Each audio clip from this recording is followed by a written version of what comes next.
I just want to talk about the breaking news straight away, actually, because this, to me, is symptomatic, Russ, of where we're going. Vauxhall have announced plans to close its van-making factory in Luton, putting about 1,100 jobs at risk. Stellantis, I think that's right, which owns brands including Citroën, Peugeot and Fiat, said it would consolidate its electric van production at its other UK site in Ellesmere Port. The company said the decision has been made in the context of the UK's rules designed to speed up the transition to electric vehicles. So here we have it, right?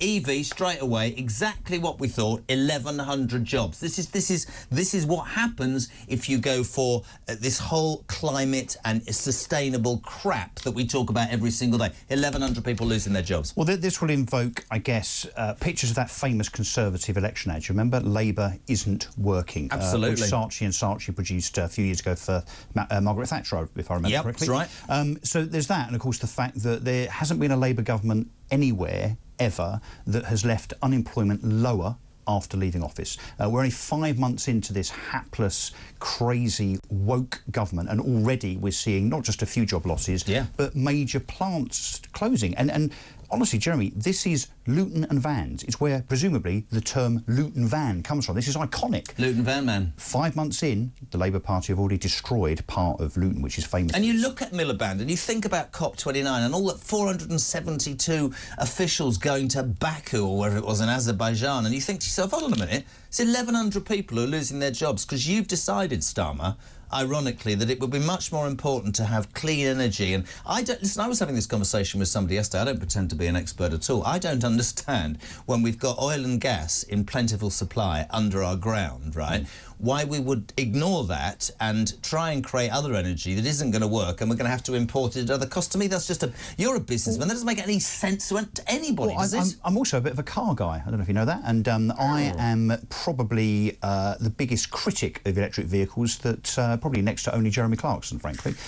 They are characterless, soulless, they're expensive. The batteries last, what, 3 to 4 years. If you crash them, the battery gets destroyed, so the insurance premium's now an absolute fortune. And all of the biggest and most depreciating cars in Britain are electric cars. So no one wants to buy them, not just because they don't see that this is somehow a solution to solving all the planet's climate woes, but just because they're not very good or practical cars. So no wonder, I'm afraid, we're going to end up with more and more of these factories closing. Because don't forget also, the government has imposed, no doubt through some EU directive, that if car manufacturers don't sell enough electric vehicles, they get fined for every petrol vehicle they sell over and above that target. What do you make of this, my friends, listening to Drive? What do you make of that? I mean, 1,100 people losing their jobs. The Luton van plant for Vauxhall closing because of the government's push to electric vehicles and sustainable climate green crap. Sorry, that's the only way I can possibly put it. 0344 499 1000. Text to 87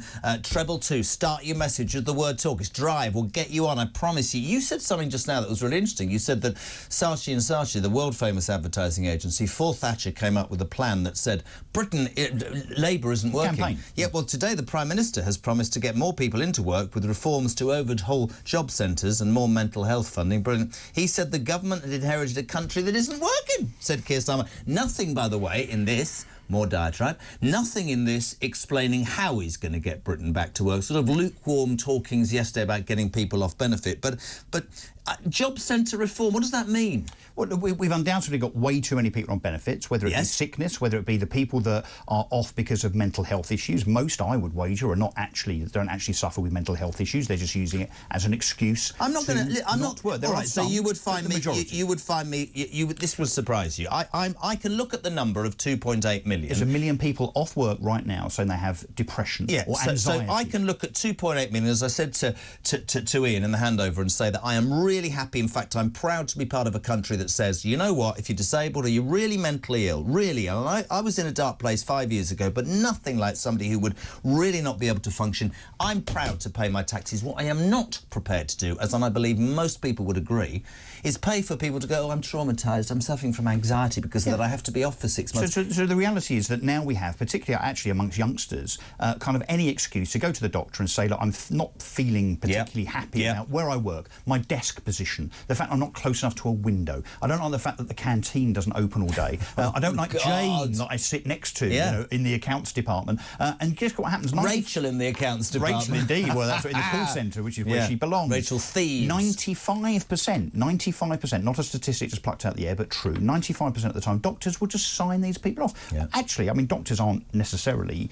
trained in mental health, but they will, just to get to the next patient, sign people off. So now we have 1 million people off through mental health. So you've got that, you've got unemployment, you've got 300,000 families are on the third generation of people within their family that have never worked. So families that haven't worked for 3 generations. Wow. And now this government's saying, do you know what we should do? If there's some youngsters that don't want to work, we should stop their benefits. I'm just amazed, appalled, frankly, that we weren't doing that anyway. Why on earth should some 23-year-old, let alone the ones that are pretending to have mental health issues, why should they be able to sit at home taking benefits to sit there watching daytime television and so on? Can I just say that I've never said this to you. I've said it probably a lot. Maybe I have. You'll tell me I'm wrong. It's my age. I don't understand. See, I'm not trying to bring it to immigration, but here's how it was explained to me many years ago. The reason we have to have immigration, they told me, was because there are a series of jobs, and I can only come up with a couple, hospital porters, people like that nobody wants to do. So we need to impart these people into this country. Fruit picking. So, yeah. So the 2.8 million, we'll be really generous, you and I, saying 1.8 are mentally undisabled, so that's 1 million people. I would tell them they ain't getting jack from society unless they are made to do those jobs or at least give something back to this society. Because what message are you sending? You're sending a message to your people which says, do you know what? It's actually beneficial not to work. And I will never forget interviewing somebody once who said to me, what's the point? I went for an interview at McDonald's. He said they offered me, what was it, 180 quid a week? I didn't even know what it was.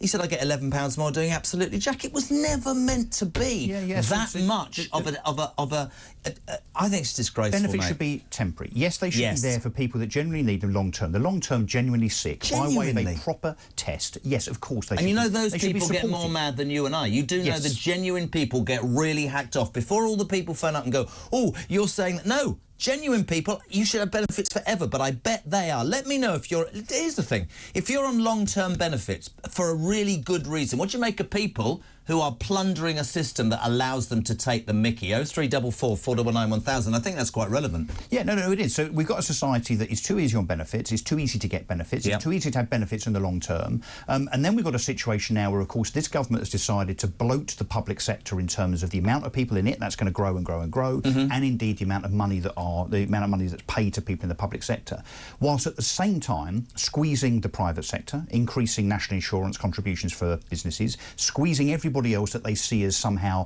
wealthy or well off. They haven't done the calculation, Jeremy, which is in about 2 or 3 years' time, there's going to be a lot less tax going into the system because a lot of these people will just give up working so hard. Lots of my mates are going to Dubai, you know, going all over the world because they see they don't want to not pay tax, they just don't want to pay through the nose, particularly into a society that's got its hand out all the time. But this is benefit the point. Sheets, whether it's immigrants. But that, mate, you are so right. So what we're saying to anybody, the Labour Party is saying to anybody that has a business, which for me creates wealth because it creates jobs and it creates growth that way. If you've succeeded or worked hard, we're going to punish you. We're not going to accept that you create wealth, you create jobs. We're going to punish you. You're absolutely right. Those people pay the most tax. They will disappear, and in 2 or 3 years, it will be exactly what it was the last time was the socialist government. And so I find myself sitting here every day saying the same thing, excuse me, which is nobody... You know, we said it. We had to be careful. I knew this was going to happen. I absolutely could have told you. Labour always do this, I'm afraid. They always increase and bloat the public sector and squeeze the private sector. You know, currently there are something like 1 million job vacancies. So, you know, I can't understand, apart from this society we now live in, whereby it seems that some people feel entitled to have the job that they want rather than the job that they should do or can do. So 1 million vacancies, well, immediately the 1 million people that are unemployed, unable to work, unwilling to work, should be taking those vacancies. Let's take a call quickly. JK on Drive with Russell Quirk. We're going to Durham. James, you're through to both of us. What you got? Couple of minutes. Go. Hello, Jeremy. My name's James. As you know, I'm a former professional soldier. I served in Bosnia, and I served in the First Gulf War, and I sort of lost perspective. when I left the army, I couldn't settle. I was with British Telecom. Yeah. I was with other companies and things like that. And the best thing, I went.